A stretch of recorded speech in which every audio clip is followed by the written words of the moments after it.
Hello and welcome to this week's episode of an Unexpected Podcast. My name is Tim, and with me as always, we have Matt, Mick, Rainier, and Devin. On this week's episode, we're going to be going over the dark powers of Dulgador. We're going to be going over a list by Chris Cousins, and we're going to move into the duel where Rainier will be going up against Devin. We're going to start off with the list first, so I'll pass it over to Mick. Mick, what is this week's list? All right, so Chris Cousins posted on the Rivendell episode, so last week's episode. He's got the Witch King from the Dark Powers of Dulgador, 4 Mirkwood Spiders, 4 Hunter Orcs, 4 Hunter Orcs with bows, 2 Hunter Orcs with 200 picks. Second warband is the Lingering Shadow, 4 Spiders, 4 Hunter Orcs, 4 Hunter Orcs with bows, and 2 Hunter Orcs with 200 picks. And third warband is the Forsaken, 4 Mirkwood Spiders, 4 Hunter Orcs, 4 Hunter Orcs with bows. And the final warband is from allied from Azog's Legion, Goblin Mercenary Captain with 9 Goblin Mercenaries. It comes down to 53 models, mostly with 2 attacks each, 12 Mirkwood Spiders, so he's making a note that there's a lot of movement tricks and other shenanigans. So, what do you guys think? And this is, how many points is this? This says 800 points, I believe. This is 800 at 53 models. Wow. I'm actually pretty impressed because 12 Mirkwood Spiders, when I started reading that, I thought he was going to have a very low model count, but he actually has a pretty healthy model count at 800 points, considering almost everything he has 2 attacks.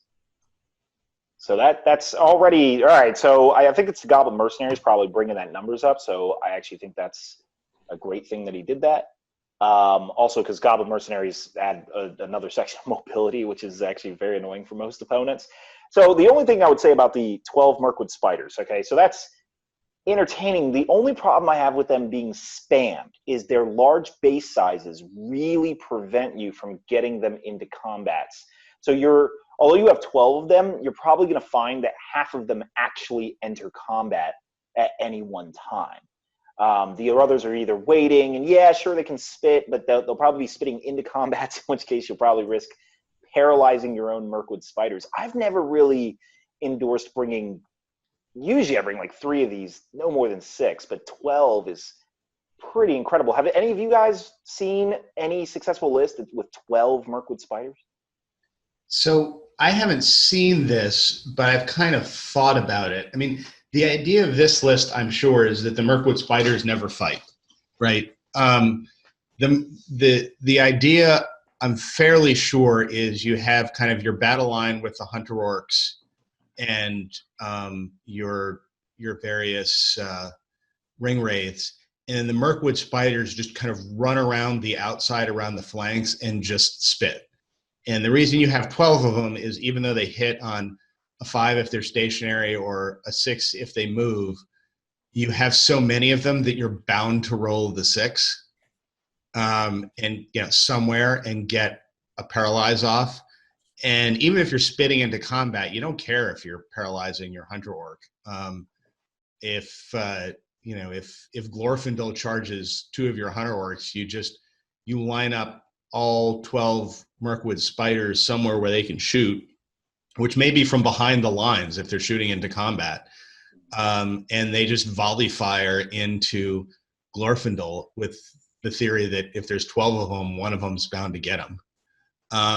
So, I mean, I think against the right army type, this is actually a really potent thing to do. I mean, the other thing you can do with the Mirkwood Spiders is like run them, around the flanks through woods or up onto buildings and start spinning from there. You can put like 4 of them on top of the roof of a building and just kind of use it as a turret and start spitting on everybody's heroes. I guess the real problem with this list is I think it's going to struggle against a scenario, an army list combination where somebody's just going to stand back and shoot you. Because this army is going to be real squishy and is going to go down real quick from shooting. I think the other problem this has is against another horde list too, because the Hunter Orcs, Hunter Orcs are great if they win the fight, but if they lose the fight, they'll go down against almost anything. Yeah, I think I agree with that too. Like coming up against like a semi-horde elite force, like the Corsairs or something, or even Harad, I think you're going to really struggle. But I really like the Goblin Mercenary inclusion in the list. I think it makes the 12 spiders even more dangerous because you can flank with the spiders, but you can also flank with the mercenaries. And like before you know it, if you want to put the spiders into combat for traps or just to do something in the back force, you can have him with 10 goblins. I like it. I'm just wondering. Sorry. Yeah. I'm just wondering. According to one of the latest FAQs, all of the ring wraiths have heroic strike, correct? Yes. Oh Yeah. they do. Yep. Yeah. Because I was just flicking through the ring wraiths and I thought, well, they definitely had it somewhere. Yeah. So my first thought was, without heroic strikes, the ring wraiths might struggle against to actually take out any large heroes. But yeah, this actually seems quite solid on the hero front. But I fully agree with the sort of squishiness of the lines. If you're not really able to surround somebody, you might just be bouncing away from your opponent. I guess there's really not too many ways to solve the squishiness other than to add more numbers. Because I mean, within the 3 options he has, Dulgador has access to Gundabad orcs where he could add spear and shield options or something that you could block some shots off. But I mean, other than that, you'd take away a couple, maybe 2 Mirkwood spiders that fill the ranks of the goblins or something, but there isn't too many ways to solve the squishiness problem. I've been shot at with a Dulgador list, and they will go down. I'm not saying they don't, but he should, at 53 models, still have a healthy enough number, especially since if their bows, let's say he's fighting like a fiefdoms list or something with Black Reveal archers, which obviously those will tear through this list really fast. With the inclusion of the Goblin Mercenaries and the speed of the giant spiders, you can harass them to a point where, and I'm not saying send every single spider, and I'm saying literally suicide your Goblin Mercenaries. Don't do that because otherwise you'll break faster. But you could, at least for that turn, harass them because you don't have Heroic March. Well, you do. You have a Goblin Captain with Heroic March, but it's really not going to show up. I mean, you may, against certain opponents in certain boards, decide not to deploy the mercenary captain in his ambush role and just say, "I'm going to use his." Wait, does he have that option? Yeah. You don't have to. You can deploy it on the board as a normal warband and say, "All right, I'm going to use his 2 points of might for a march," and the Goblin mercenaries for more bodies. Yeah, I guess it says they do not have to deploy. Yeah, based on the wording, it's optional. Yeah. So, okay, then in that case, you have a march. So I guess if you're playing in like a Fog of War or something, then you can march up the field if you need to. Then, okay. So I like that. But I do think he has options against shooting armies. And I think he's not afraid to sacrifice a couple of these Mirkwood spiders to go and harass some archer flank or, unit and cause issues there. You could even use sorry about that, but you can even use the spiders in the front line to take a whole bunch of bow fire because they still have 2 wounds each. Yeah, 2 exactly. wounds each, but you could, if you're going to take a volley, you could lose several spiders. The other option you have with the Goblin Mercenary Captain is just to have them, it is basically to suicide them and have them show up on a more heavily terrain board, have them show up in a terrain piece near the other guy's archers and just send them in knowing that they're going to die, but knowing that what you're going to do is tie up shooting for the 2 or 3 turns you need to get the Hunter Orcs across the board. And it's probably worth losing the 9 Goblin Mercenaries to avoid 2 or 3 rounds of fire from something that puts out a lot of firepower.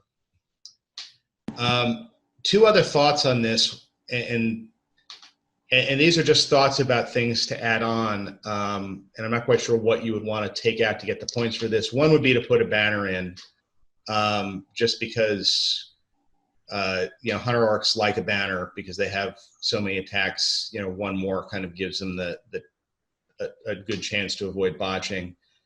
It's actually fairly easy. One mercenary, 1 spider would do it. Banner, The other thing he might want to think about here is if there is some way to maybe delete 1 Mirkwood spider and delete the Forsaken, and then take the Forsaken's warband, divide it in 2, and add in 2 Castellans of Dulgador with Morgul blades. Wow, I'm shocked you like those guys. Well, I think in this particular scenario they're good because you've got a whole bunch of you've got like you'd probably have like 10 or 11 Mirkwood spiders running around sucking people's fate away, because you need to spend the fate to avoid the paralyze. And then the Castellans of Dulgador go in with their Morgul Blades, and they just need the one wound to kill them. I wouldn't necessarily say you're sucking away the fate, because even if you get paralyzed and you're still away from everyone else, you're still away from fighting, you can just get revived by your friends. So plus, yeah, but if you get paralyzed away from everyone else, what's going to happen is a bunch of Mirkwood spiders are going to jump on you and suck your blood, and you'll yeah. But I mean, if let's say your army is still far away from your opponent's army, and you're just trying to paralyze some things, then it's pretty unlikely that A, you're going to be able to actually get any large heroes or any heroes, in fact. B, you only ever hit on success.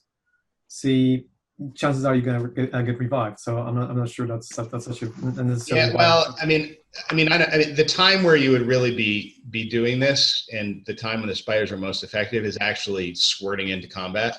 Mm-hmm. And if you have like big mounted hero that runs into combat against two guys and then gets a paralyzation bombardment, well, gee, do I, and one hit gets through and he's paralyzed, do I spend my fate on, to avoid getting paralyzed, losing my horse and then getting jumped on, or am I going to spend my fate to try and stand my horse and stay alive in this combat? And I think you're going to see a lot of people kind of spending fate to avoid paralyzation if you can work it out right.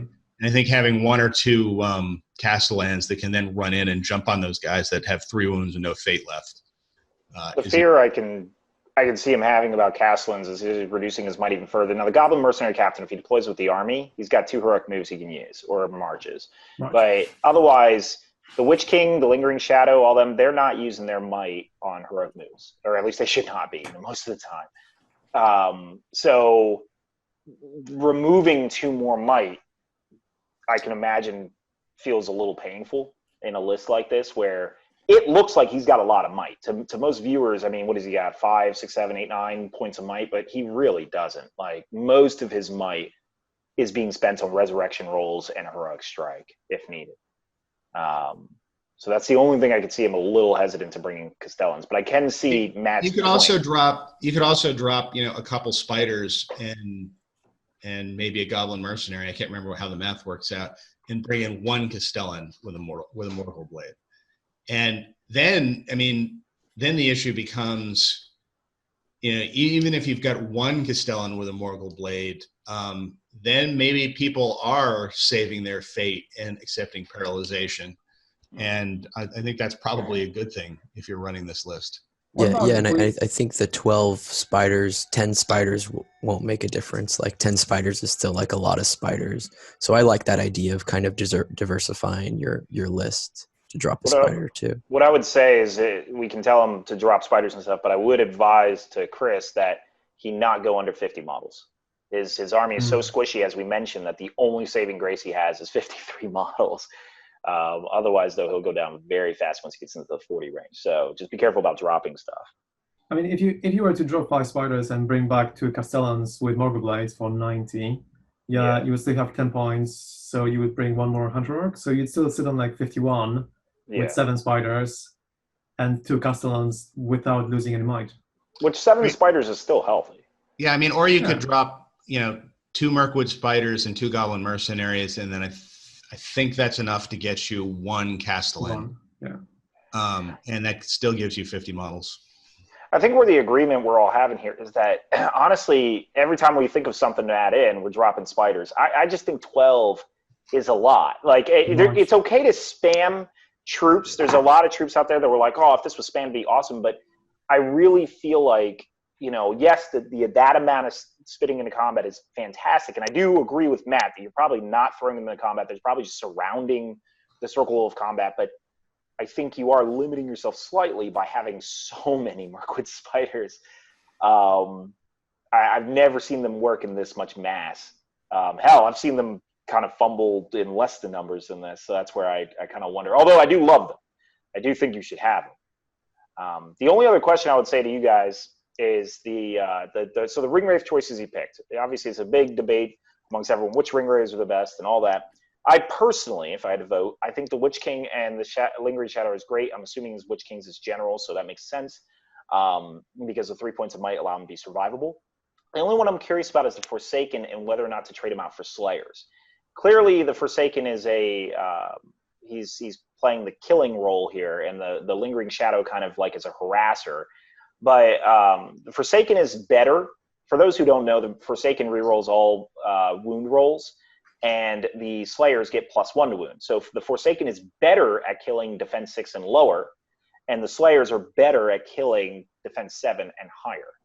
Is generally the experience I've had with them, and maybe you guys can correct me if I'm wrong on that, but that's what I've found.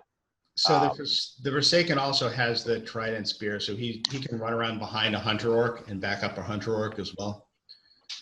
Okay, yeah, so that's definitely some versatility. The Slayers just have two-handed weapons, right? So, no, wait, was it the Lingering Shadow or so it is the Forsaken? That's confirmed. He's the one with the spear. That's right. It is, okay. Yeah, Trident Spear. Yep.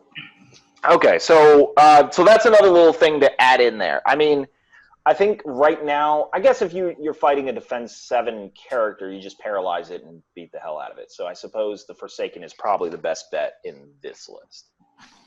Now you could also just drop 3 spiders and take another ring wraith and have a Slayer as well. So there is that. You could. I still am very, very hesitant to drop too many models.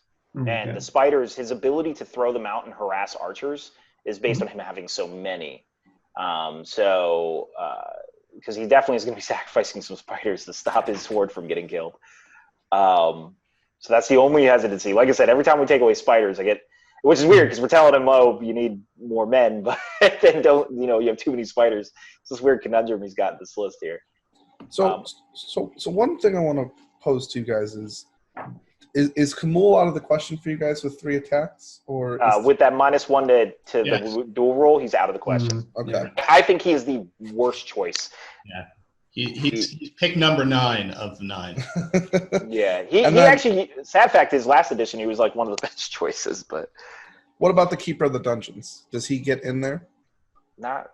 I don't see. Well, he dies too easily. Yeah, because of the no fate.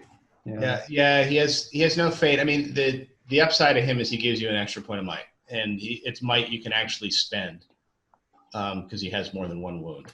If he had a heroic march, it might be entertaining him a little bit more, but I'm not seeing using him. What about different allies? So I actually considered that because Spider as well. He's getting no benefit from his alliances right now. Like he even though he's a green alliance, he gets no army bonuses. Yeah. So it's a different list if he allies in kind of more stuff. I mean, this is built around. I've got my battle line of Hunter Orcs and my mass volley of Mirkwood Spiders. I mean, if you start allying to take Bolger, something like that, then this becomes a very different list and fights in a different way. And I agree with that. I think a lot of times for our viewers, they should definitely take into account. A lot of times we won't suggest things because, if we were to say like, oh, well, if you throw in the Goblin King, well, it becomes something so drastically different that it's like, okay, why even have this list to start with? So we are basing all of our opinions off of what he has here. I mean, with that said, the point is valid that there's no army there's no army bonus benefit here. So if you want to ally in something, there's no reason not to.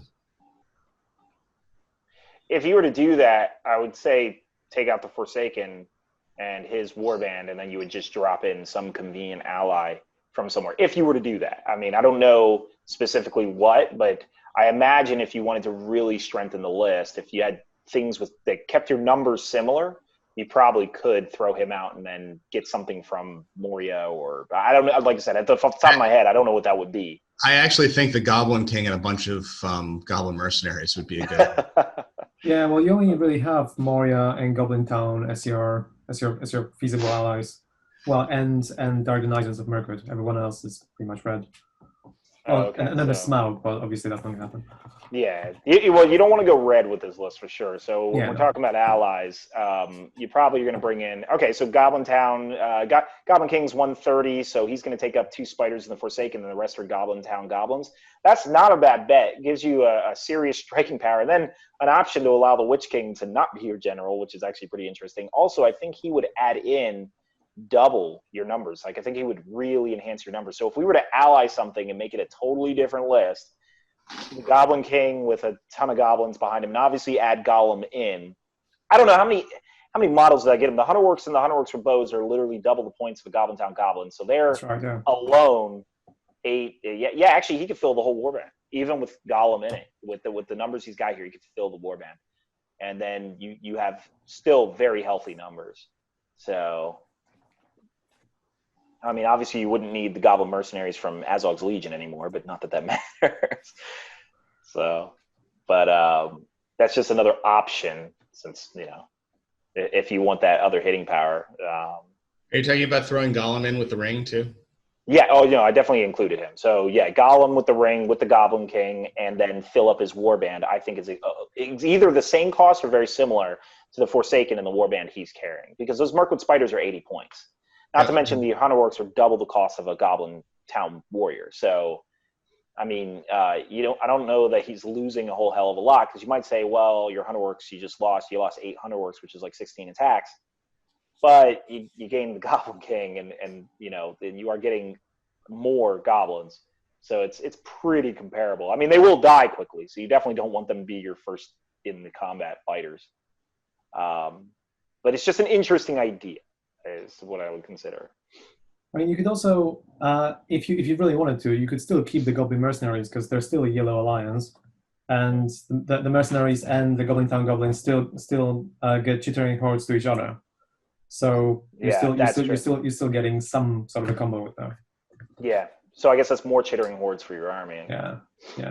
So doesn't help with the whole banner problem, but I mean, as far as the banner, I think of all the advice I would say in here, I would definitely say you could probably lose a couple spiders or one spider and one Goblin Mercenary. Get a maybe banner. and get a banner.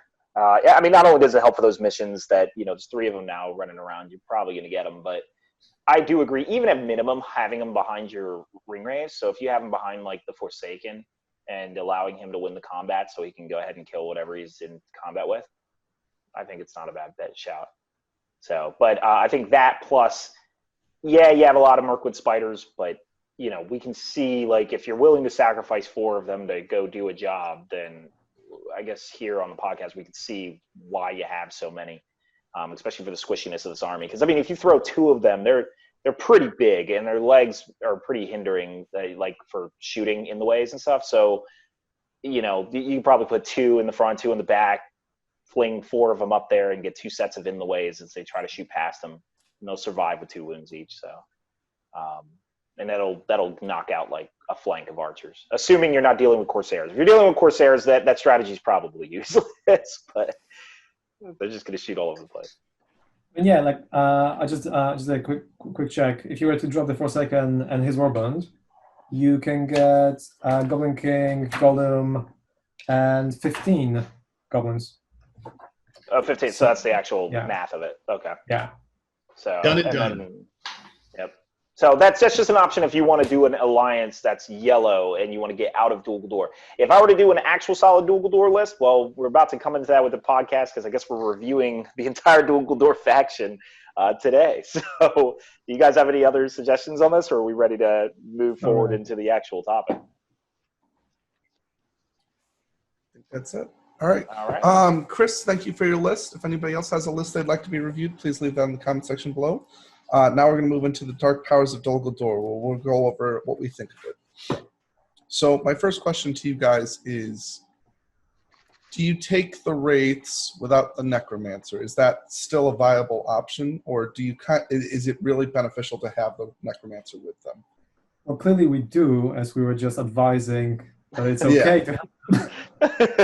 No, I guess what I'm saying, though, is that, like, it can work, but I guess the better question was, is it worth having it over including the Necromancer with that +2? Like, is that +2 worth adding the 250 in? If you include the Necromancer, it's not that he's not worth it, but in order to do that, you need at least, like, I don't know, 4 to 6 minimum, probably, ring raise in order to justify it. And at that point, you're so points heavy, you might as well just do the whole Necromancer and the race. I mean, I'm not saying you couldn't do it with 2 race. I'm sure you could. There are probably lists out there that'll do the Necromancer 2 race and then a horde of orcs that the Necromancer and them are leading. And it's not a terrible idea.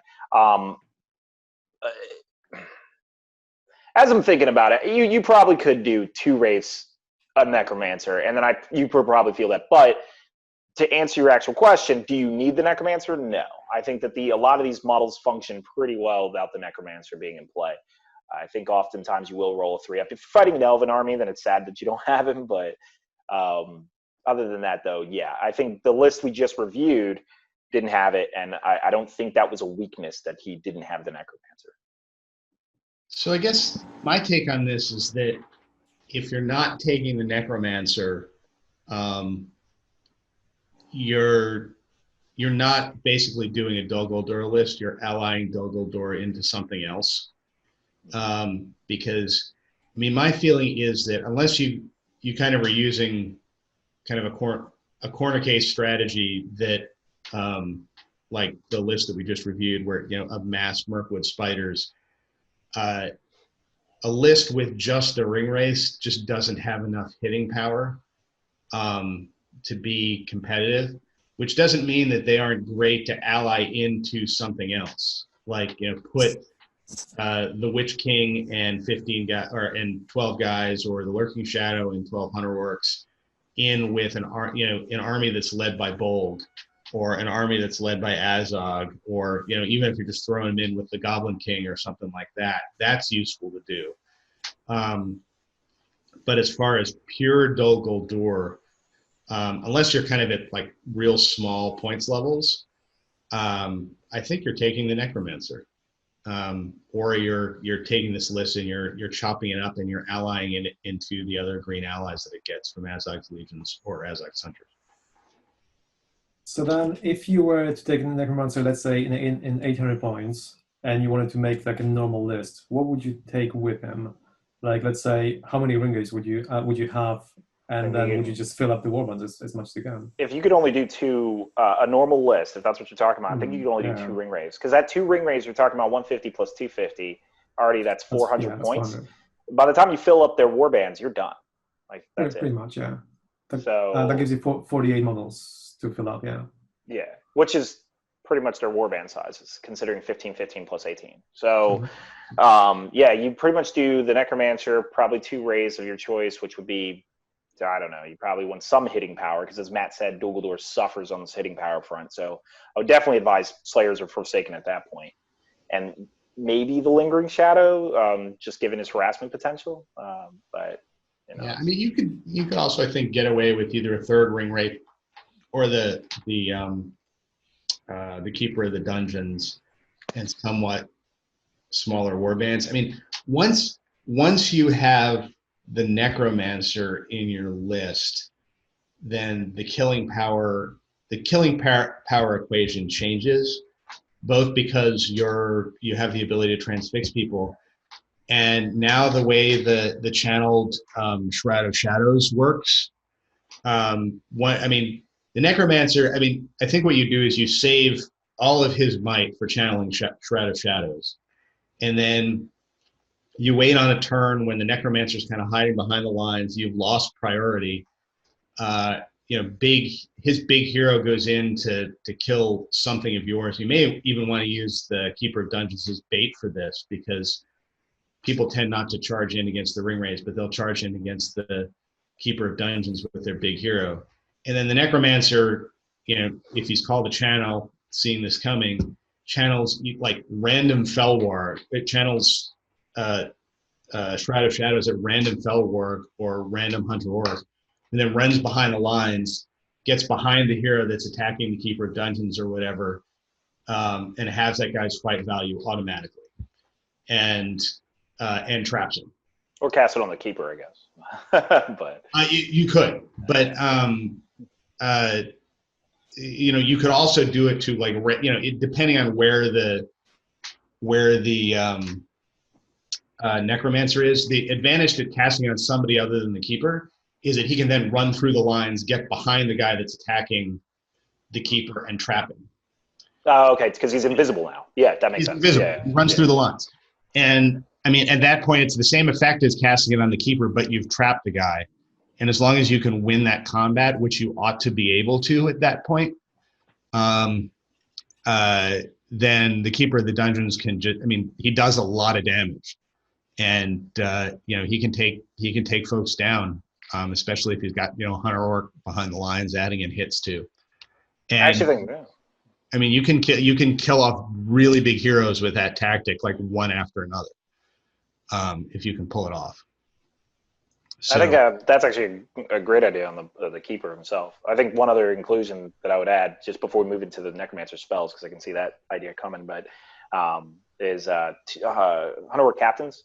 Hunter Orc Captains, I played them, and they're surprisingly effective.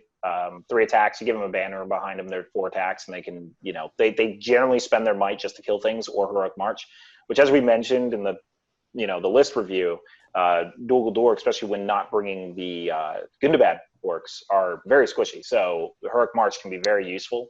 And so I think for 45 points, I believe, they can be something that marches your army along. So that's another consideration instead of 2 wraiths, is to do 1 wraith, or if you want to do match strategy, no wraiths, which is kind of unusual, but then they have the King for the Dungeons and then Hunter Orc Captain. So yeah, I think if you're taking the Necromancer, you want a couple of wraiths, and then 1 or 2 wraiths. Then it kind of depends what else you're going to use to do that. But it's the ability now with Shroud of Shadow is just to like cast that on like random guy who then runs through the lines, gets the automatic trap, and has the fight value of a hero. That's what I think kind of makes the Necromancer now kind of worth his points. So do you guys feel that with the Necromancer, I know he's 250 points, but I think a lot of lists, if you give them an option for a caster, they try to fit them in at higher points because they want the ability to, shut down an opposing hero or maybe help out their other heroes. Do you find that he's kind of on cost with like Gandalf the White? Would you almost try to include him at like 800 points, or do you just kind of use him as more of, he's not your center point, but he's just kind of someone, if I can fit him in, I fit him in? I think he'd be. No, go ahead.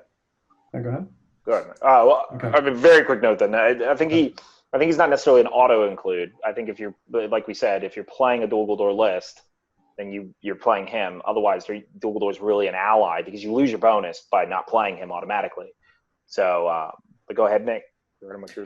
No, I was going to say that the fact that he's a hero of legend also, in a way, makes him technically slightly cheaper than something like Gandalf the White, because he's able to bring 18 models with him if you're filling up the warbonds rather than Gandalf's 15. So there is always that consideration that he's sort of like warband tax is slightly lower than a lot of other heroes. Now, do you prefer, in this kind of a list, do you prefer Hunter Orcs or Gundabad Orcs? Do you prefer the defense 4 2 attacks, or do you prefer defense 6 1 attack? I think it depends on what you're doing. If your strategy is to have a battle line, go for the defense 6, and the strength 4 is pretty good.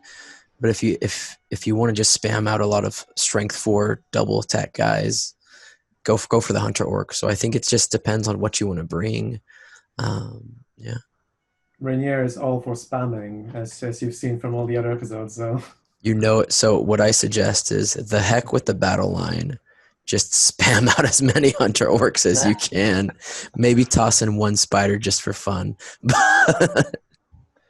I gotta agree with it though. I played Dulgador, one of Rainier's tournaments, and the Hunter Orcs, they go down quickly, but I honestly think they performed a lot better than if I had spammed Gundabad Orcs. I think the purpose of the Gundabad Orcs is really they become almost a specialty unit, where they can provide that spear support behind. Most importantly, I think the spear support's good for the ring wraiths, for the Keeper of the Dungeons using match strategy, and then sure, if you have a couple extra, you can spear support ranks and such. but I wouldn't go like 6 and 6. Don't do that. They're, like I said, they kind of are the specialty unit of your army. And the other thing they have going for them is the Courage 3.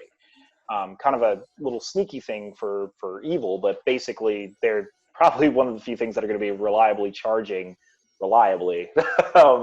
your opposing terror. So yeah. And the thing is too, like if you want, the hunter orcs are squishy, they'll die in shooting, but like at the tournament you play, Devin, like once you hit combat, if you don't break them in shooting, like Lord have mercy, they're gonna kill quite a lot. And they're just 8 points too, right? Yeah, 8 points for what they do is cheap. Yeah. So and then even with the whole bow spam, you can even bring them. In my opinion, they're the old Reavers. What the old Reavers were, they're just underpointed to attack troops. That's what the hunter orcs are in a way. It's a little more balanced in my opinion, but I don't know, they're good take. Although you always want one gun to bad orc in your list, and that's the guy that carries the banner. Mm-hmm. The guy that carries the banner is a gun to bad orc with a shield and a spear. Yeah. There you go. That's the third specialty. If you were to choose to have no banner, then 48 hunter orcs, 16 of which have bows, it's exactly 400 points. So that goes exactly with your 2 ring wraiths and necromancer, and you have your 800 points list. Right. So we're done. So we're moving on. Well, you do I think want a few fell wargs in this list though. Yeah. Yes. Of course. One for mobility, one for the ability to sneak through lines. I mean, because you can try to shadows them, and they can sneak through lines and kill stuff. The other thing is they can charge when they don't have line of sight, so they can hide behind a building and sneak out and get behind lines or charge into people. So it's good to have 3 or 4 of those in a list. Now, not many lists can take, I don't know if you guys do you guys consider fell wargs relatively cheap for what they do at 9 points, or you think they're pointed costly? I think they're appropriate. Yeah, they're really appropriate for what you do. Just the fell sight rule in general. For 9 points, you get a model that can go 10 inches around a building, attack someone like Legolas or something like that. It's well pointed. Oh no, for anyone out there, 8 points, they're better. No, they went down in points? Well, yeah, according to this book. Here's wow, another they are 8 example. points. Yeah, jeez. Yeah. All right, so then that's the question. Do you take, obviously you use them to kind of get behind the lines, or like Matt said, get to objectives or something like that. So for the same points, do you kind of do a front line of hunter orcs attacking their front, and then get the fell wargs behind on their back rank? Nah. So wargs, here's the thing about wargs. They have a hidden weakness that anytime any player plays them, you're instantly going to notice it, is the base size. And the profile, if these guys were 25 millimeter bases, our advice on this podcast would be skip everything else and play a spam of wargs. Yeah. But the base size makes them so prohibitive to get into combats effectively. Yeah, and you've seen that in like the games we play too. Like you've seen the boards we play. Like there's choke points in every single board you're going to come across at a tournament. Even at like sparse terrain tournaments, you're still going to have choke points.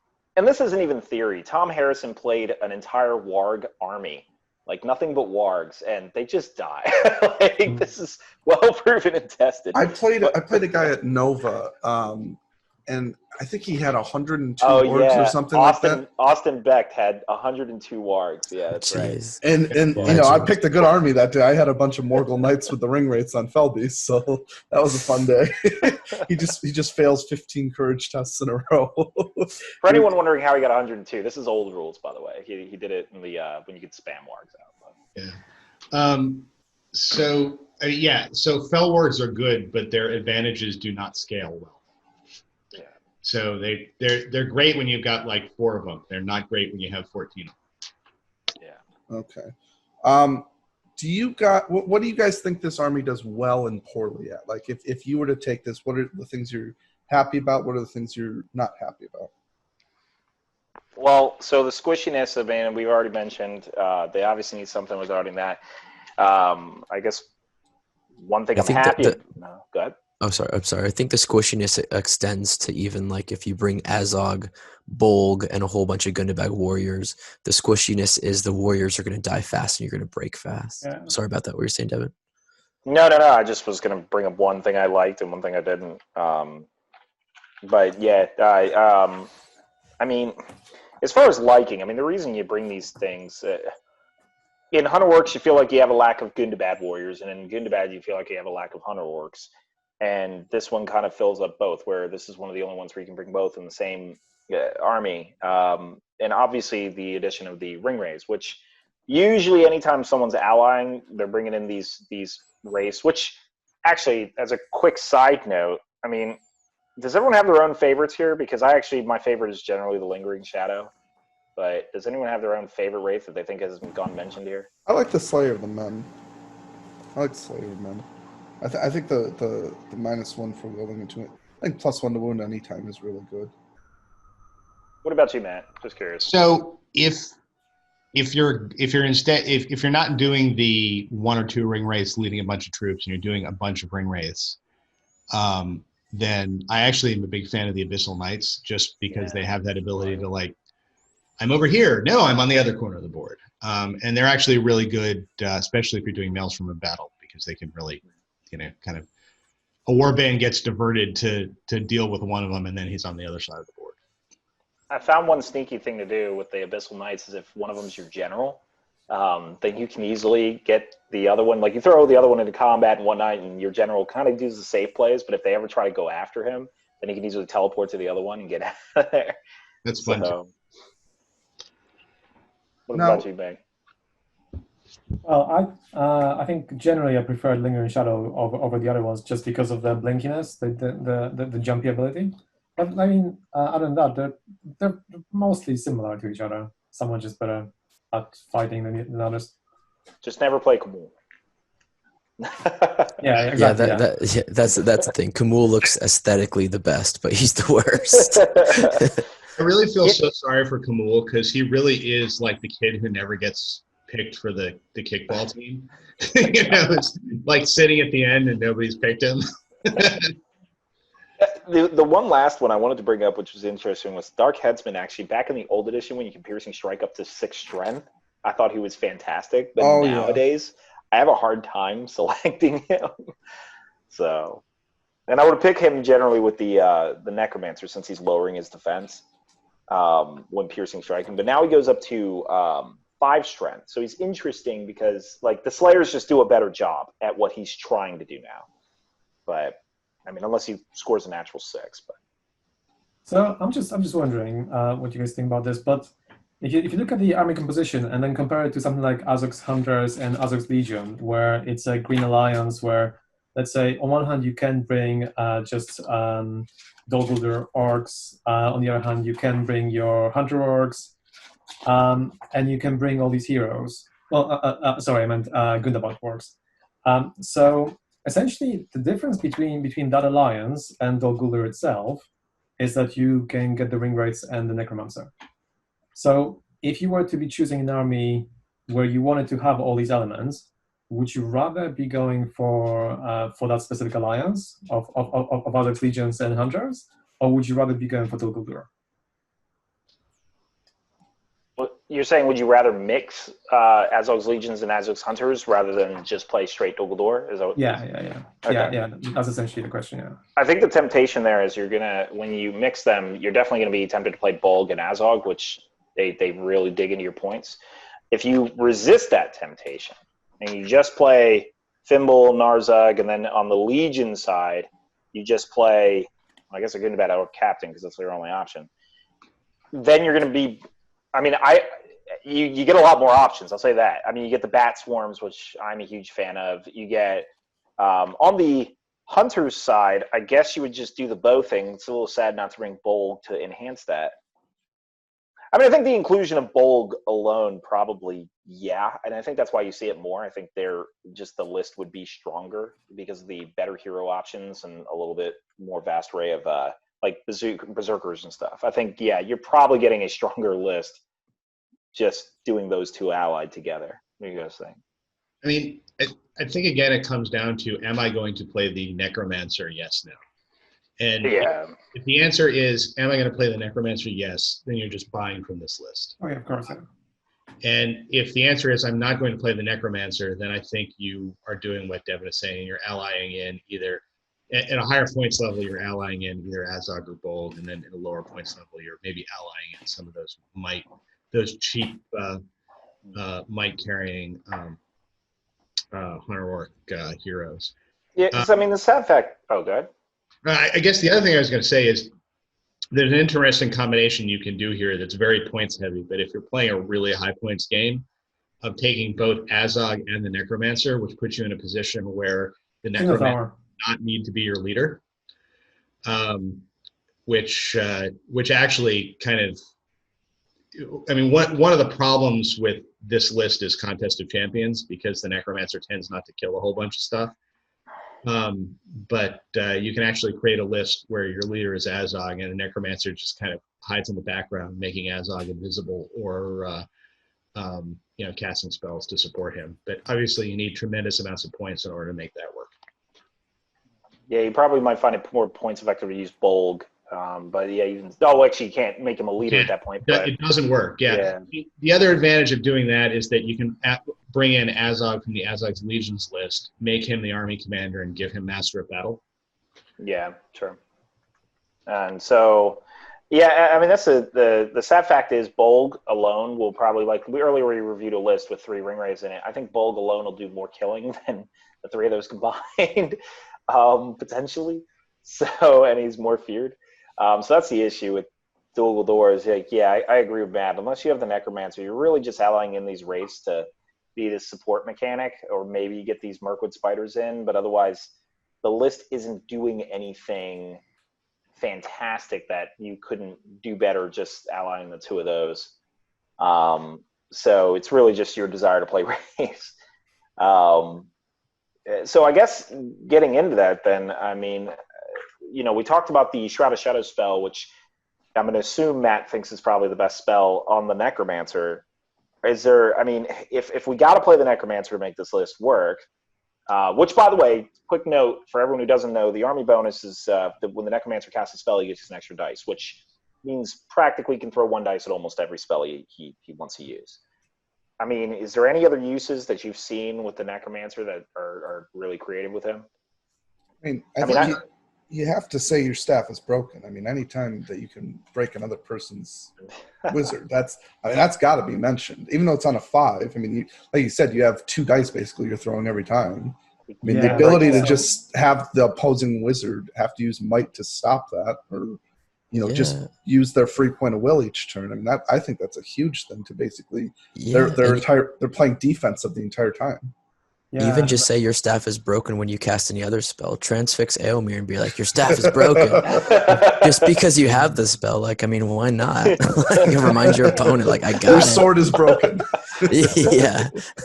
Some people actually argue that if a spell is more difficult to cast, like if it's cast on a 5 or a 6, then it's actually better because once it's cast, it's harder to get to. To resist it. Yeah, I mean, there's no getting around the fact that he's, potentially in a long game, he's a caster with 50 will.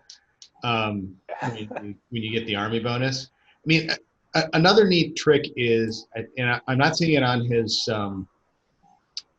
his book entry, but I think it was FAQ'd in. He's got Curse, doesn't he? Yes. He does have Curse, yeah. Yeah, and... No, wait, no.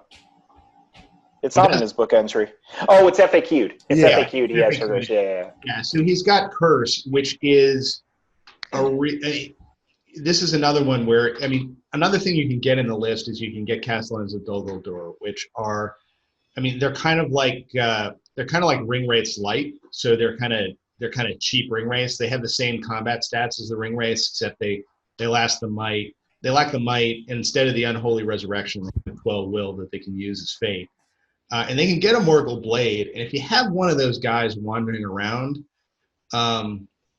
especially if you've got the Necromancer there who can like turn one of those guys invisible to run up and have the fight value of somebody they're going to fight and run behind the lines and target somebody, that Curse spell becomes a really scary spell. because you can start. You got the big hero on the other side, and you can start just one die, which becomes 2 die cursing, and that's a real problem for the other guy to deal with as he's approaching, because it's like, am I going to let my fate go away? Am I going to try and resist this spell? And then when he gets into combat, if you've got a potentially invisible Castellan of Dulgador with a Morgul blade running around that can sneak up behind him and stab him in the back and insta-kill him, that's a real dilemma if you're playing against it. It's kind of an interesting interaction. If you can take, if you can spare the points to get one Castellan with a Morgul blade and just use him as your character assassin in this list. I could see spamming Castellans with Necromancer here, actually. So yeah, you could. That's another way to go. I mean, the problem is you end up with very few might because they come with no might. Yeah. And this is a list where you want to have at least some might, because if a hole gets punched in your lines, you don't want random guy charging into the Necromancer. Mm-hmm. I guess my only issue with Curse was that it's casting a 4-up. Like if it was a 3-up or 2-up, then I would love the spell. But at a 4-up, it's so tempting to just cast the Chill Soul in a 5. And if you get the Chill Soul to go off, you potentially get more fate out of them, because obviously if they let it through, you get a fate. But if they fail the fate roll, then it's another fate. And so there's a very large temptation to want to resist that spell over Curse. And so that was my only issue with Curse. But I think it goes from 50% success to 33% or something like that. Well, So, I mean, you're rolling an extra die at it. Yeah. If you're 2 dicing, it's 75% on a 4+ or 56% on a 5+. Yeah. Okay. So you just. I had thought it was a 3 to cast. Maybe I'm wrong about that. I don't know. I remember the FAQ saying 4-up to cast Curse. I do wish it was a 3. Let's see if I can. Let's see if I can dig that out of the. Now, can you guys remind me, because I haven't come. What does Curse do again? Removes a fate. Takes away your fate point. Removes. Okay, that's right. Yep. So the thing is, Chill Soul do the same thing with the potential for more. Yes, I see. I get you. So basically, that's the reason I get Headsman. Now, if Curse was a 3-up, then it's like. Yeah, no, you're right. It's a 4-up. It's 4-up. Yeah. So that's the only issue I have with Curse. I think it's a great spell, but I think they made him where he cast it at a too high a value. But other than that, obviously we covered the Shroud of Shadows. I think another little gem of him, beyond Drain Courage, which I think has become one of the golden nuggets of evil spells these days, but is Instill Fear. His Instill Fear is cast on a 4-up, which, with 2 dice means you're pretty much not guaranteed, but you're very likely to get it. Instill Fear is a pretty powerful spell to be just shooting off every turn, which if anyone has played Galadriel Lady of Light, they've seen this in action. So that's another thing that I think the Necromancer has really going for him, is that Instill Fear. It's such a easy cast value. And I'll say easy relatively, because I think Sauron is the only one who can do it better. Maybe. I'd have to look at that. But the Witch King has it on a 4-up. And then depending on what Sauron's result is. But Sauron's obviously more of a fighter than a caster. But that's something. Just throwing that out there whenever you're working with him. I think throwing out Instill Fears constantly is a fantastic thing. Other than that, though. The only problem with Instill Fear is because it has a 3-inch range, it means that the Necromancer's up in the front line. And I think that's not where you want him to be, because there's too much risk that somebody's going to pass their courage test and then start charging in against the Necromancer and draining his will. That's true. So I guess spell on him wasted. He's I find the Necromancer, in my opinion, to be while we're just finishing up on the subject of him, I find him to be just very costly. You can definitely tell you are wasting points if you are not bringing Ring Race. His Master of the Nazgul rule. I know he's been the same cost throughout history, but this way he is now, I don't know, even if you put his army bonus in his actual rules, I'm a little hesitant to say he can be 100% worth his points. And I think maybe it's the lack of actual support spells, because one thing I like about Gandalf versus this guy is Gandalf, same cost, but he has Blinding Light, he has Fortify Spirit, he has defensive spells that he's enabling his army to survive longer with, and also he's a little bit more tanky in a sense. He can charge in on Shadowfax. He has 2 attacks, Strength 5. He's hitting pretty hard, whereas the Necromancer doesn't hit quite with that power. there's an argument for Drain Soul with that. But that's my only issue. I think Sorcerer's Blast, even at a 5-up, is still better than Chill Soul at a 5-up.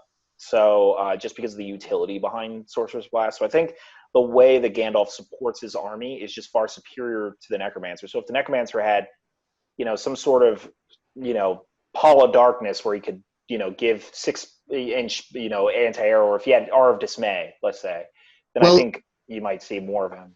I mean, his support role is the Master of the Nazgul special rule and that +1 save. I mean, because you can use the Nazgul differently if you have the Necromancer in your list. If you don't have the Necromancer in your list, you have to be a little you have to think twice before you kind of commit your Nazgul to suicidal situations.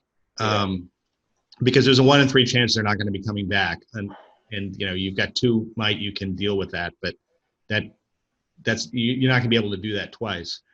Once you throw the Necromancer in, unless you're playing against elves, you really don't have to worry about that. And you can start using your Nazgul to, I'm going to send him into a position where I'm deliberately going to have him die just because I want him to reappear 6 inches away and go after an objective or go after a hero. And you can just use, when you have the Necromancer in the list, you can use those ring wraiths with much more abandon than you can when he's not there. And it kind of unlocks a whole bunch of a whole new box of tactics that you can use the ring wraiths for. And I agree with that, which is why, I was saying, like, he's very costly if you're not using that Master of the Nazgul. Like, he's extremely overcosted. So I agree, you do need wraiths, which I think jumps into a final thing about the Necromancer. Back in the day, we used to see all these lists where it was the Necromancer and 9 ring wraiths or something. But at 800 points, what can you get, Nick? I think 7 ring wraiths. So you can get 6 ring wraiths and the Necromancer at 700. Yeah. Is that still viable? I mean, out of like a 5 or 6 game tournament, I don't think so. Like, I don't think there's no shock that, at least I haven't seen it in America, it on the top tables when you come to big tournaments. And that's even with experienced good players playing it. I just think it's too much of a point sink. You're regulated to like a little area of the battlefield. There's no mobility. Like Devin said, Gandalf has all those tools. Yes, the Necromancer has the tools, but not enough for like a high-paced game, in my opinion. Yeah, They they're don't really have the hitting power. Yeah, the hitting power is the big one, I think. Yeah. There's also too many scenarios now where numbers count, where you just can't. It doesn't have enough hitting power in a 7-model army to. Well, I think the other problem as well is that if you've only got, let's say, 6 people in front of the Necromancer, I mean, unless you really position yourself well enough, then they're just going to get to the Necromancer every time, and they're going to chip the will off them all the time.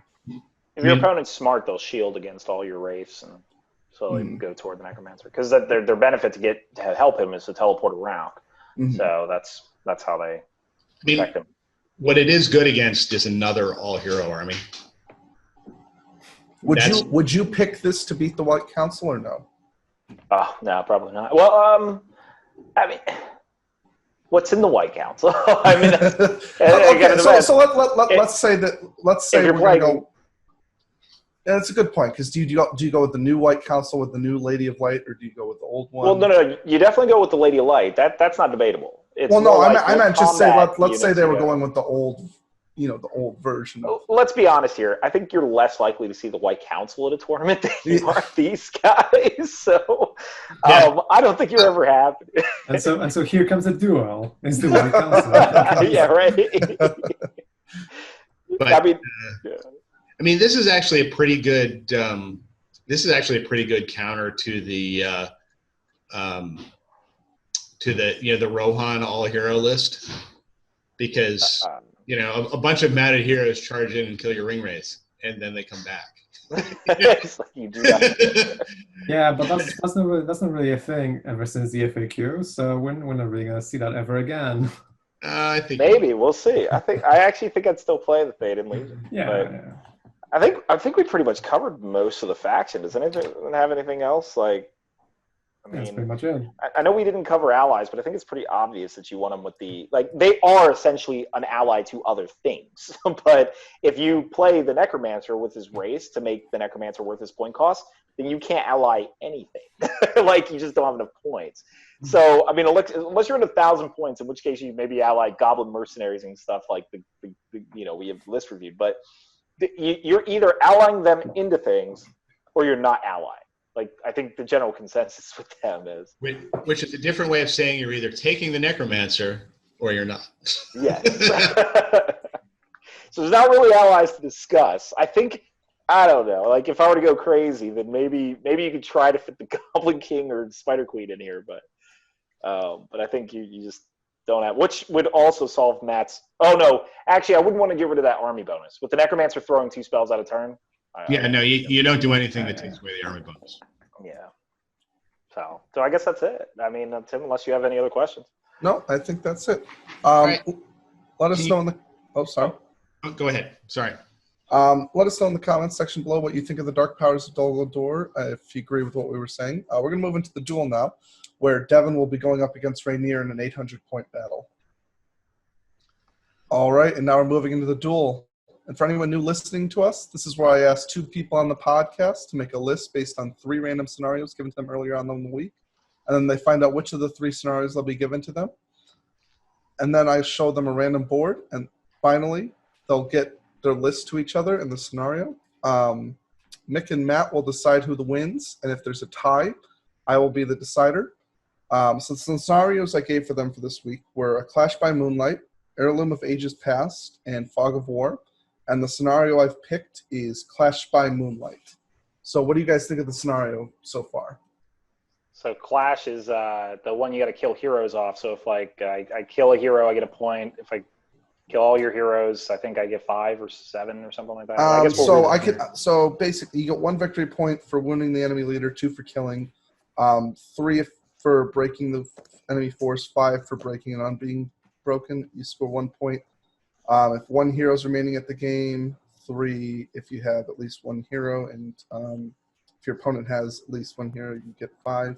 And then basically there's a 12-inch. If you're more than 12 inches away, you can't shoot, or you'll only hit on a 6. I'm sorry. So basically, you have to be within 12 inches to not hit on a 6. Oh, no. That's for siege engines. You can't shoot over 12 unless you're a siege engine, at which point you only hit. Oh, yes. Sorry, siege engines can. But then you can't shoot if you're out to wound, right? Yeah, so if you're outside of 12, you can't shoot unless you're a siege engine. Yeah, I mean, the scenario overall doesn't impact me too much. It's sort of okay. Oh, you confident, Devin? You confident, buddy? I'm changing my list real quick. One sec. Oh, wait. Let me bring out my shooting list here. Hold on one second. Uh-oh. Rainier's sitting there like frantically adding throwing weapons. Yeah. I'm like typing up a Corsairs list right now, right this second, actually. Okay. Now I'm going to show you the board, and this will be their live reaction to the board. So what are you guys thinking about this board right here? It's pretty great. Ooh. Interesting. All right. So for those who don't know, it's actually a really wide open board for the most part, with the exception of like a cluster of like 2 buildings on the right side and then like 2 buildings on the left. Otherwise, it's pretty open. Sparse statues, but otherwise like 1 last remaining tower lone on the south side of the board. But there isn't much here. So nice perfect for battle lines. There's some nice flower beds there, I have to say. There are. Yeah, those are nice. What do you want to do with those, Devin? Just line of sights? Yeah, just line of sight. I don't ever usually consider those difficult. But yeah, so there's no difficult terrain on the board. It's super open. Battle lines love this. Even the buildings, for those viewers that are just listening, even the buildings are all like pushed off to the edge of the table. Man. So it's very interesting. So this is very, very open. Different for the podcast. Now I got to pick who I'm going to pick to tell their list first so they can't change it. How do I go first? I'll go first. All right, I'll go with Devin. What was your list? All right, so I have a Muhad King on camel with a war spear and shield, leading 12 half trolls. And then I have 3 camel raiders. He also has 3 camel raiders in his warband. Then I have another Mahad Chief. I'm sorry, so the first one was a king. Now it's a Mahad Chief on camel with a war spear. He's leading 2 camels and 9 Mahud warriors with spear. All right. Note they don't have blowpipes, so unfortunately I don't have to get that advantage there.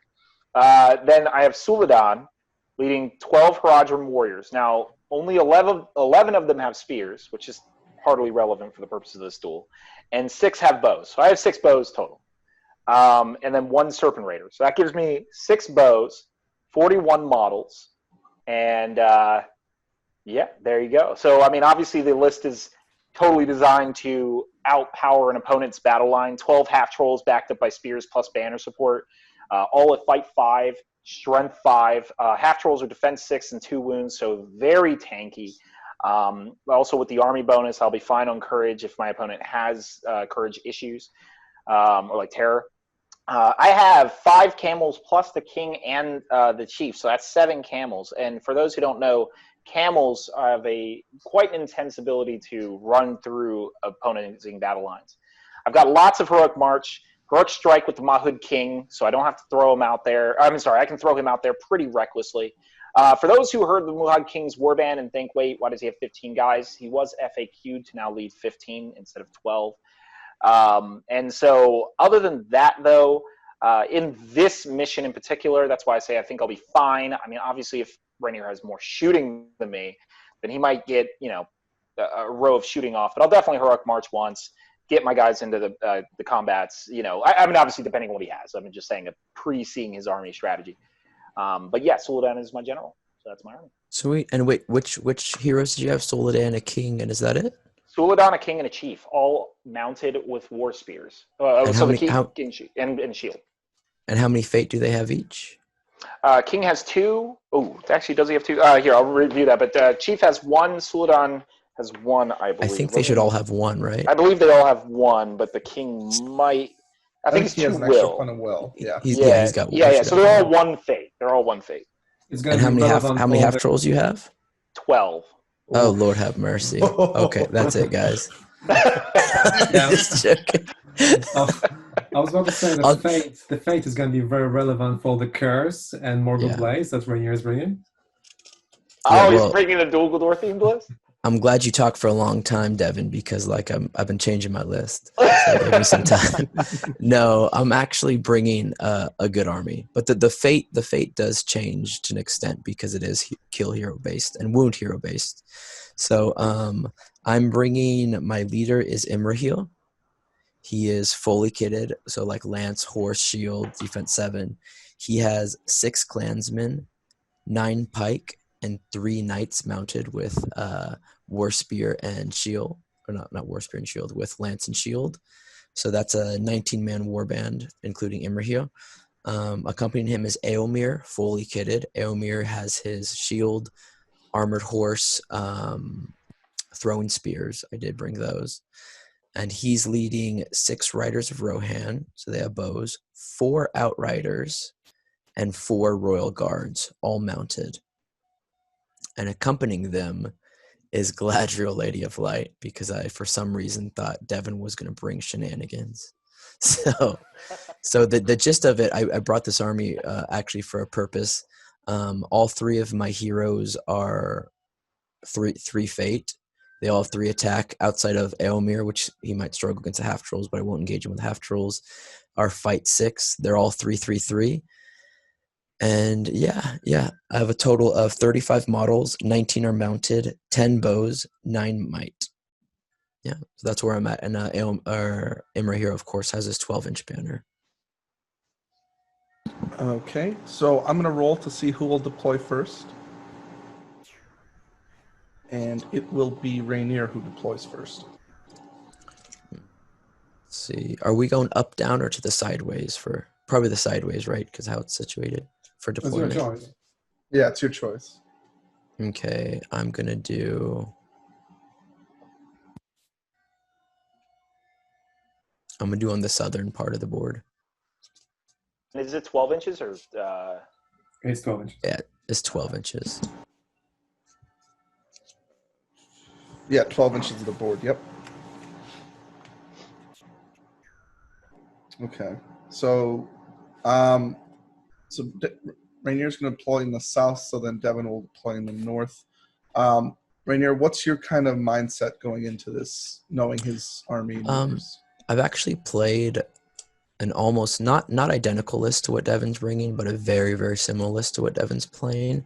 And I did play it at a Clash by Moonlight at a Nashville tournament. So I know right out the bat, like, stay 10 inches away, of course, plan two steps ahead for the camels. And I have a little more firing power when it comes to shooting, so I'm going to take advantage of that. I deployed to the south because there's way more maneuverability for my horses, so I can actually dictate where I kind of want to fight. The middle looks like it's going to be where the most of the fighting is going to happen. But yeah, I don't know. Devin's army sounds pretty scary. The big threat's going to be the half trolls, of course, and the camels. But I think I can mitigate the camels. And yeah, there we go. I'm going to take advantage of Lady of Lights Instill Fear for the half trolls. Because, and I'm especially do that when I have the initiative. But yeah, that's just the gist of my setup is I'm going to set him up on the south part and have enough maneuverability. So we'll see what Devin does. A lot of what I'm going to do is going to be dependent on what he does. I mean, I think definitely Rainey is right that he kind of has to mold off of me because, I mean, obviously the big threats here is, I mean, he clearly, for anyone listening here, obviously he clearly has superior heroes with Emerhill, Lady Light, and Aomer. The real problem, though, is any of my camels charge into him, and it's a 50% shot to just knock his horse down. They deal a strength 4 hit onto the horse and the rider. Actually, Emerhill is on armored horse, right? Is armored. Yeah, so they'll need a 5 for him. But, you know, I'm obviously going to focus like 2 or 3 camels, you know, hitting him constantly. So, you know, where I can. I mean, obviously, if it's not toward him, then, you know, mow through the clansmen at defense 4. Or just swing around the back, hit the pikes. I mean, so the camels are clearly a flanking force. I will say the scenario helps me a lot because I think he would be using his riders, Rohan and Outriders, to be shooting my camels. But because of the kind of like fog or whatever we're in, basically the nighttime, you know, he can't start shooting at me until we get really close. And by that time, I'm hoping I have a lot of screening. I think I agree with where Rainier deployed. There isn't too many tactical options on a board like this, though. So it's not like, you know, it's necessarily hurting me for him to deploy on that side, but I think it does help him, considering he's a cavalry army. I think his argument about Lady of Light instilling fear, my half trolls, is a really solid shot. I think at that point I would have to challenge him for heroic actions, and I don't mind doing that necessarily because I have less combat each route. Like my Murad Chief and my camels really want to charge, so I don't mind necessarily calling heroic moves every turn and trying to get my guys in there, whereas that would actually penalize him a lot more because he really wants the, like, let's say Emerhill to charge a half troll and do a heroic combat, maybe crush through something. I'm not saying that's necessarily his strategy, but I think he doesn't want to be blowing his might on heroic moves every turn. But he's got plenty of might, so we'll see that potential. So, I mean, honestly, the match is going to end up being pretty straightforward. I do not think I would necessarily try to kill all his heroes. And I don't think I'm going to allow him to kill my heroes. I think that unless he totally destroys me, he's not going to get all my heroes. So I might get one. You know, maybe if he's throwing Emerhill in there, which I assume Emerhill's are general, right? Mm-hmm. Okay. So I might get Aomer. He might be more reckless with Aomer as his grenade unit. And with Aomer being fight 5, matching my king and Suladan and all of my half trolls, I can probably grab him, kill one, get the point there. But realistically, I think I'm going to ignore the primary mission, just make sure he doesn't achieve it, and which is not hard to do considering how Suladan operates. And then pretty much go for breaking. A lot of his troops can't handle the full brunt of my half trolls and camels. One good roll of camels can also cause a lot of issues, which is hard to take into account in a theoretical match, like fantasy football style match like this. But yeah, I mean, ultimately, march up the board, keep the camels in the wings, obviously bring them alongside. From my perspective, if you're looking at the screen on the right side of the statue, you know, bring the camels around that side. And on the left side, you'll see where there's some troops moving between 2 buildings. You can easily bring 2 camels around that. I would be hesitant to do that if he counters me with Outriders and Rohan Rogard. So I'm most likely just going to keep the camels behind the main force and try to engage him in such a way where my camels can get through. keep in mind, I have a little bit of mobility there where the flower bed is at the base of the tower on the left-hand side. I can cross that with no problem as well. So there's actually a lot more open space than it seems. But, you know, march up the board, and I think this is going to be a pretty straightforward fight, relying on the dice of my camels and then also relying on my heroic moves. I think if he were to get a majority of the heroics, that's not a problem for me because I'm actually pretty adept with camels. I always leave several, usually half of them, kind of in the back of the ranks. So that way, if he gets the charge, I use my control zones to block him. And then there's usually open paths, you know, so I leave cavalry-sized gaps, you know, where I can get through. And I wouldn't even mind doing that in my rank. So I think overall in a straight-up fight, you know, I'm actually not too intimidated by his army. And I think it'll also cause him an annoying problem, the fact that my front line has terror, which is easy to forget. But, I mean, yeah, what do you, Courage 4? Possibly 5 on your you have Clansmen, Royal Guard. So he's probably not caring about my terror too much, to be honest. But it is a little gimmick. So, but that, I mean, yeah, it's a really straightforward fight here. I think ultimately, you know, that's how it would play it. And I'm going to go after his general. I'm going to go after Emerhill where I can. If I can dismount him, then it definitely leads a very, very high possibility because the king has strike. But that's pretty much the play I'm going to have to make. I think one of the big things is the match is hero centric, and your army, because I played it before, is actually very hero centric. And if you make one move, they're actually pretty squishy with their lower defense. Absolutely.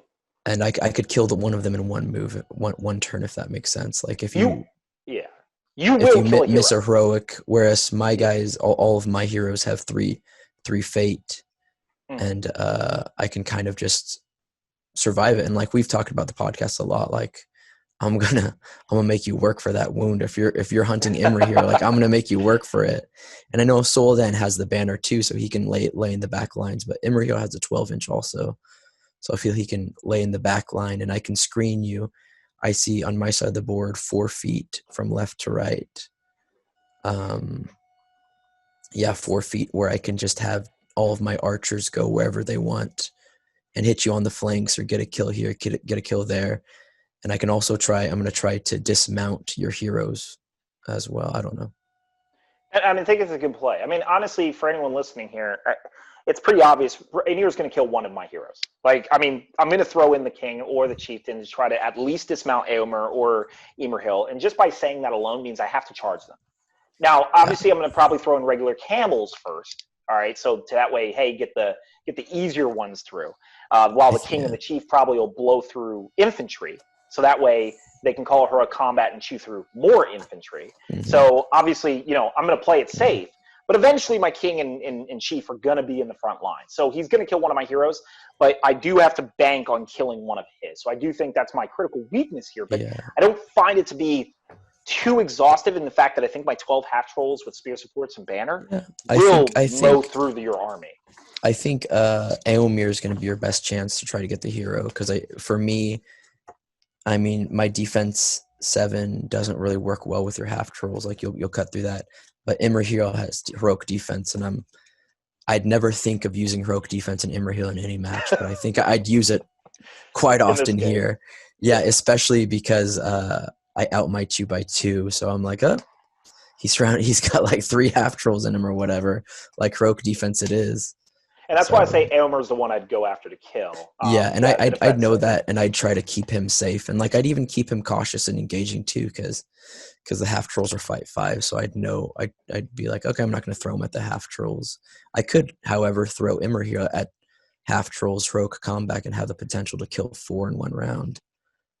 And for anyone listening, we're obviously ignoring Lady of Light completely in this match. I think we both kind of agree that Lady of Light is sort of this side piece that, you know, is powerful, and it really instill fears at the actual value of her. The fight 6 prevents half trolls from just murdering her. I think I would go after her if it started to be very obvious that Rainier's over focusing on not only keeping Aomer alive but also Imrahil alive, and then like let's say Galadriel for some reason does not have 2 pikes behind her or does not have like really a lot of support, which I doubt Rainier would do. caliber of player he is. I was But just if gonna there was an toss her in opportunity- front and let you kill her. Like that's what I just. No, Like, I don't fair like the enough. model. I was just gonna let you take her out. Well, there you go. That's my hero. I'm going to kill. But yeah, the real weakness of her, of course, being the defense 3. Obviously, rerollable fate, aside, that is her real weakness. I think the only way I'd go after her is if I find her in a really precarious position, like she's out of might and Suladon still has might, and I could charge her and just her a strike. Yeah, and I'd put her pretty well. Like I think my view of her in this list, even though she's not going to cast like Fortify Spirit or anything, and still fear with a fight 6 with 1, 2, 3 with 6 attacks because it's her 2 pikes and 1 reroll from Immerheal. So I think fight 6 with 6 attacks on the dual roll is quite. And that's quite where dangerous. I wouldn't, didn't talk about her much because I'm practically ignoring her. Like, right, Mhm. like she's a person I can throw one model at. She's someone whom, harass her, don't leave her too many options while I go Yeah. after his army and crush through that. Yeah, but my essentially how thing I'm is operating. I'm gonna keep her with the army. So like if you're, because of course you're gonna go through the army and try to break me and go for the squishy targets. I'm gonna keep her with the bulk of the pike block. Not so much like throw her in front, like come get me, because she could die with a rogue strike from one of your kings. But I'm gonna utilize her as much as possible because I know 130 points. That's a big sink into my army, and I need to utilize the 3 might, the fight 6, and then still fear as much as possible. That said, also, let me see. The game ends at 25%, I believe. When does it end? Yes. Yeah, 25%. 25%. Yes. So, I was in the case that we got this one too. Like that's another reason why I brought this list too, because I have Royal Guard who are bodyguard. I have high whatchamacallit. I've got high courage units. So I am trying to play for the long run. I know like it looks like it could be squishy, but I'm going to try to mitigate it and take advantage of my heroes as much as possible. And I'll just throw one last note. Note that the army bonuses, Rainier lost his army bonuses in this list. Mm-hmm. So he doesn't have strength 4 riders. He doesn't have courage plus bonus on the Emer Hills group. I would definitely go for breaking him, which is why I mentioned earlier, my goal would be to slaughter his army while potentially, and I only say potentially, chasing Aylmer because he's a combat unit that I expect him to throw in like a grenade. But that obviously depends on how Rainier plays. Obviously, he said he wasn't going to do that necessarily, but that's how I would pretty much go for it, is just crush the army itself. Mm-hmm. So, and Aylmer too has a defense 5 horse with 3 fate. He can throw out the horse too. So I think a very good point. Yeah, I'd throw him more towards your camels and your camels, because still if you hit me, you're gonna need a 6 to wound the 1 strength 4 hit. You're gonna 6 to wound him. No, 5. 6 to wound him personally, and a 5 to wound the horse. And I'll be honest, I don't throw camels at heroes trying to kill the hero. It sometimes happens. But but I think I could fade out of it to dehorse you, and I could like throw it back to be like, okay, he's got 3 camels in him. He's not dehorsed, or 2 camels. I could heroic combat, kill them, and spam off. Yeah, I don't know. So one thing that's interesting that I don't think either of you have mentioned is how Galadriel is going to interact with this scenario. Because she has blinding light that she cannot turn off, which means Devin can shoot at her and everything within 12 inches of her from 24 inches away and still get the +1. It's not actually blinding light though. Yeah, but it illuminates just like blinding light. Yeah. No, it doesn't. It just says here, shooting attacks that are directly against Galadriel or any model within 6 inches will only ever hit on a 6. There's no illumination. Yeah, it's not illumination. That's interesting. I'd have to go back and read that rule, but I'm reading it right now. He's correct. Yeah, it doesn't illuminate anything. Yeah. Oh wow. That is very strange. It does help too, though. Like once combat hits, because I know Devin, you can shoot into combat, which you'll probably do once combat hits. But it does help in a way to make you hit. Yeah, so I guess I was going to say that your bows would give you a significant advantage shooting your Galadriel Lady of Light, but maybe the way that's written doesn't. If it's not FAQ'd, I'll probably submit that to the FAQ email because that's interesting. Yeah. Because assuming you can do that, your 6 guys with bows become the most powerful guys on the board because you can just Yeah, stand but off you and can do bombard him with +1 to wound. Even if everybody's clustering near Galadriel, Lady of Light, I mean, eventually you're going to get a 6 on somebody, and it's going to force Rainier to come to you, which is not what he wants to do with this list. But are we Considering dictating that's that not- it is that's not blinding happening. light or No, no? we're not. No. We're no. reading the rules as So- written. It's not blinding. Yeah. So, considering it's not, I'm thinking. So on paper, it seems like because Devin outnumbers Rainier and he has very very solid front line, it seems like an easy game. But to me, it seems like you have about 10 bows, Rainier, six riders and 4 outriders. Yeah, So 11. Well, I have the throwing spears too, but right. yeah. So I think you should be able to get off like about 30 to 40 shots before combat starts. If you just sort You of, get 40.